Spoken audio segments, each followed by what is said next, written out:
Salam sejahtera. Hari ini kita akan meninjau tempat bersejarah iaitu Fort Margherita. Sebelum itu, perkenalkan diri saya Wee Chi Liang yang memegang nombor metri di 2018 108 3402. Fort Margherita merupakan bangunan bersejarah semasa zaman penjajahan di negeri Sarawak pada abad ke-19. Bangunan ini dibangunkan oleh Raja Putih kedua pada tahun 1879 iaitu Charles Brooke. Pembinaan bangunan kubu ini adalah bertujuan untuk menunjukkan kuasa dan keteguhan kerajaan di samping menambahkan keindahan Kuching yang berkedudukan di atas bukit tanah tinggi. Kubu ini terletak di kedudukan strategik di atas bukit menghadap lincongan sungai iaitu Sungai Sarawak dan terletak di tebing utara berhadapan dengan pusat bandar Kuching. Pembinaan kubu ini mencerminkan Istana 1870 di sebelah barat dan juga kubu kembarnya Squat Tower 1879 yang terletak di tebing sungai yang bertentangan. Nama Margherita ini diambil bersempena dengan nama isteri kesayangan Charles Brooke iaitu Margaret Alice Lilith David yang dikahwininya pada 28 Oktober 1869. Beliau dilantik kepada pangkat Maharani Sarawak dengan gelaran Tuanku Permaisuri ketika dikahwininya.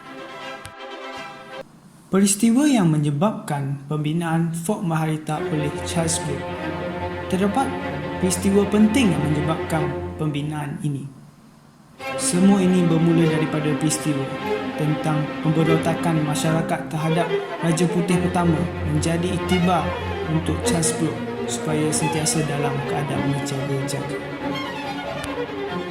Pada tahun 1857, semasa pemerintahan James Brooke, gerakan penentangan oleh masyarakat Cina Hakka kepada pemerintahan James Brooke menjadi kisah pemberontakan yang teruk. Selain itu, masyarakat Iban juga menjadi musuh utama Brooke pada waktu tersebut. Maka, pembinaan kubu Margherita bertujuan menangani serangan lanun dan pemberontak.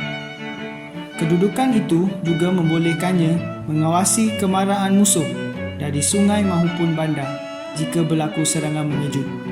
Oleh itu, Charles Brooke mengambil iktibar daripada serangan pemberontakan pelombong Cina pada 1857 terhadap abangnya Raja Charles Brooke untuk membina sebuah kubu Margherita.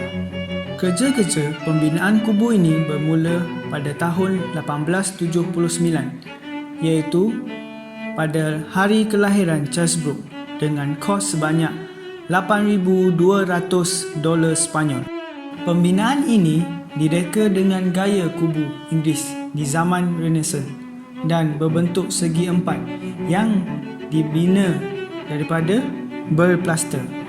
Para peninjau yang berbentuk 8 segi seakan-akan bulat di penjuru kiri bangunan utama setingkat lebih tinggi dan kawasan tembok kubu terbuka berbentuk 8 segi yang luas. Kubu ini juga dilengkapi dengan meriam yang ditutupi dengan pintu kayu. Kubu Margherita yang dibina ini mempunyai 3 tingkat bermula dari tingkat bawah, tingkat 1 dan tingkat 2. Pada zaman Brooke, tingkat bawah ini digunakan sebagai pejabat dan lantainya diperbuat daripada papan. Ruang aras bawah dipisahkan dengan dinding konkrit menjadi 2 bilik. Di sini terletak pintu masuk utama dan pintu menuju ke kawasan tembok terbuka melalui koridor. Seni bina kubu Margherita pada tingkat 1 dan 2 berlantai kayu belian untuk ruang kediaman tentera, manakala bahagian bubung merupakan tempat kawalan tingkat pertama yang melantaikan papan belian. Dulunya menjadi kediaman pegawai kubu.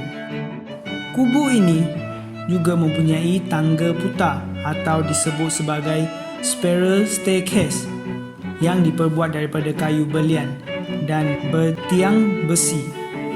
Tangga tersebut diletak di satu penjuru menghubungkan setiap aras sehingga ke bumbung. Menara tangga dibina ini lebih tinggi dari bumbung untuk pegawai meninjau jarak jauh. Pengibaran bendera pertama di kubu Fort Maharita ialah pada 1879 oleh bendera Brooke yang mula dikibarkan. Menjelang tahun 1879, Kuching sedang melalui masa aman dan meriam ini tidak pernah digunakan lagi. Jelaslah bahawa Fort Margarita ini menjadi tempat bersejarah pada abad ke-19.